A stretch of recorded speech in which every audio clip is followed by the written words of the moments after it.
Welcome to the Bob Carpenter Center on the campus of the University of Delaware as we're approaching the semifinal, Final Four in the DIAA Girls Basketball Tournament. Fans starting to come in, just filing in just little by little. We've got a couple of interviews for you. Game number one features the second-seeded Ursuline team against number 6 Sanford, the Warriors. That'll tip off.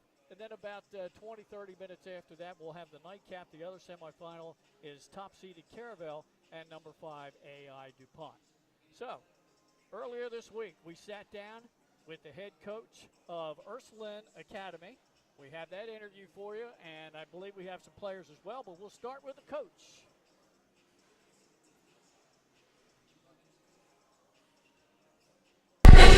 All right, I'm at Ursuline Academy with Taylor Brown, Jazz Wesley, and Gigi Banks. Ladies, congratulations on your victory over Dover. And tomorrow night, or tonight, you guys will be playing Sanford.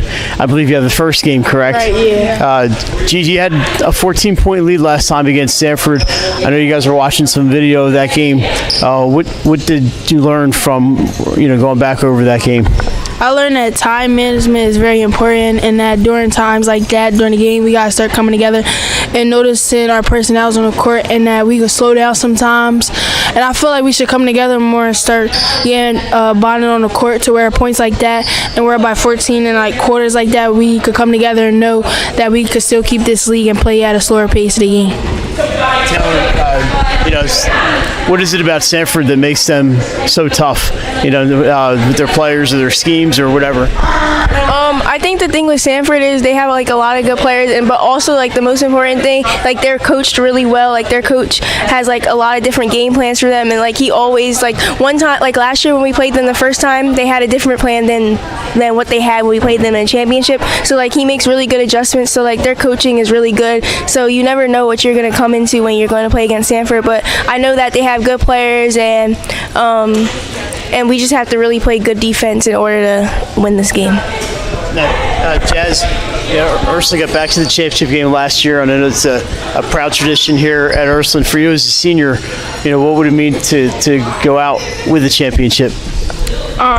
It would mean a lot to me, especially because I like playing with these girls, and we've been working at this since I've been here. And every time we never win, but I feel like this year I have a good feeling that we could pull this off and win if we just stick together. Mm-hmm. And you guys had a really tough schedule. Gigi, I know you two of you in particular traveled all over the place playing. Jazz, I know you probably traveled a little bit to play, but to play that kind of schedule here at Ursuline, how did that prepare you for where we are now? It definitely prepared us a lot, for sure, because I'll say we traveled to New York, and that was definitely probably one of our biggest lessons. Even though we lost by a lot of points, it definitely taught us something. We honestly expected it, but we weren't just going to go out there and like just play trash and like not give our all. But it was definitely a lesson in like us traveling. I feel like it's like getting these girls that don't really travel and do other sports, giving them like an opportunity to see what the next level is and what the next competition we'll see in times like this for the finals at the Bob. Taylor, you have been, I know you guys have played elsewhere, and you got to play at the Bob last year. Is there anything about that kind of atmosphere or the background where you don't have a wall right there? Does it take any getting used to, or are you used to that? I like the atmosphere at the Bob. Last year, like before we played against like Woodbridge in the first game, like I was a little nervous because like that was like a big stage. But then once I got on the court, I was fine. And then once we played Sanford, I was fine too. So now like going into the Bob tomorrow, I'm like used to it, and I don't really have any nerves anymore. But I'm just really excited for this game, and I'm looking forward to it.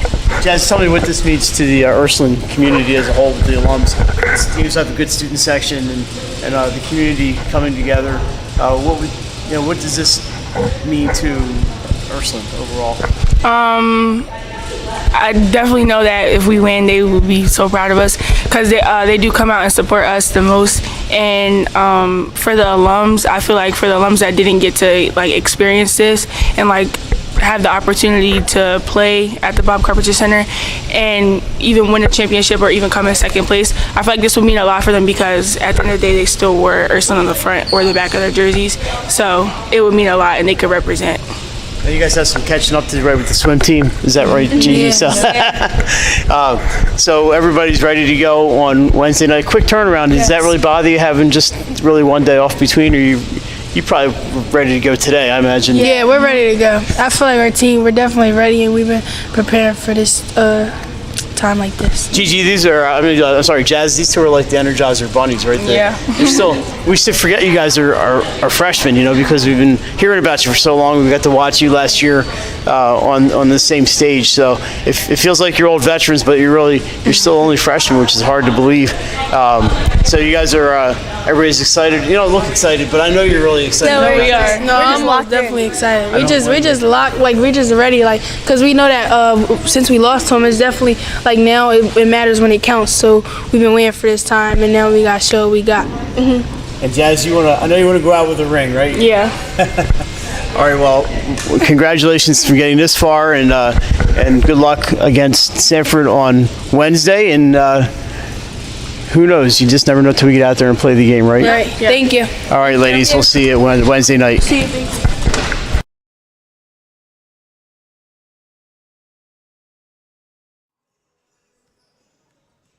Those two met up during the regular season. They had one heck of a game. Number 6 seed Sanford winning in extra time, 81-76 over the second seeded Ursuline Raiders. That was in the regular season. In that game, Snow and Edwards combined for 52 of Sanford's 81 points, and Brown and Banks combined for 55 of the Raiders' 76 points. And in that game, the two teams combined for 20 3-point shots. We'll see if they can stay red hot here at the Bob. We had the Raiders. Now it's the Warriors' turn.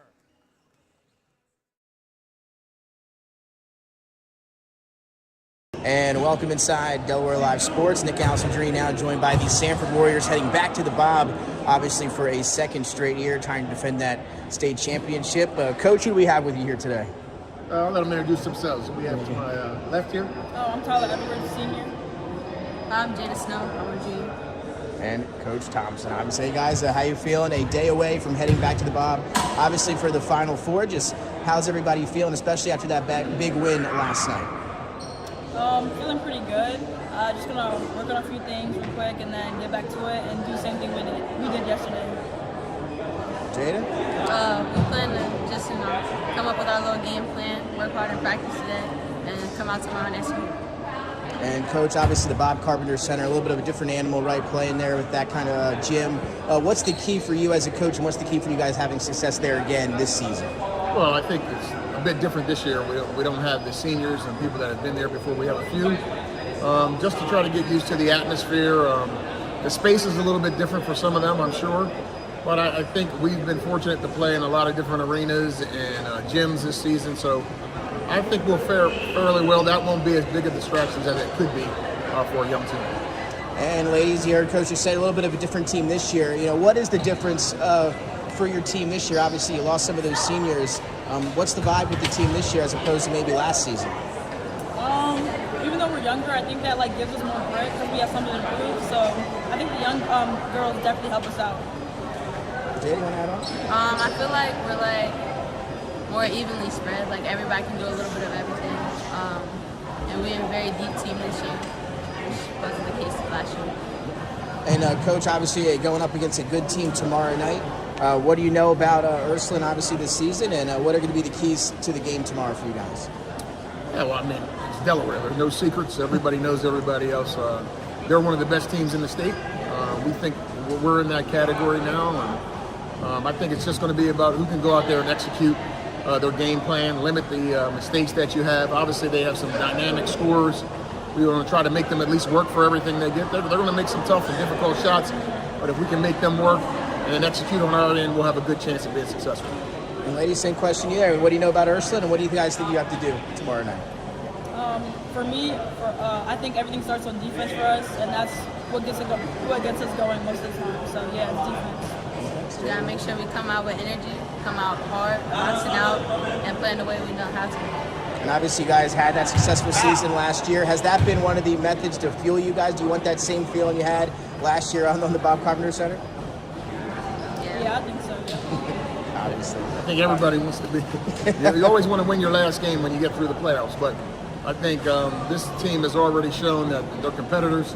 They're true warriors. No one, I think, except for the people in this gym right now, probably picked us to be where we are. right now and have an opportunity to compete again for a state championship, for an opportunity to get into that game. Coach, appreciate your time as always. Good luck tomorrow night in a big win, and good luck returning to the Bob this week for the Final Four. Thank you.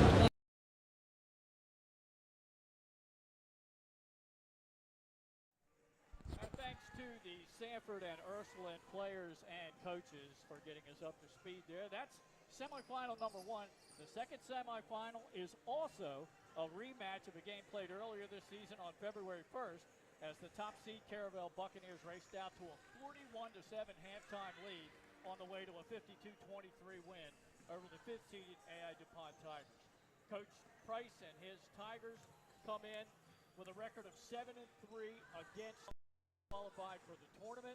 They got here with a second round win over Seaford and a quarterfinal thriller coming from behind to defeat the Howard Wildcats 55-50.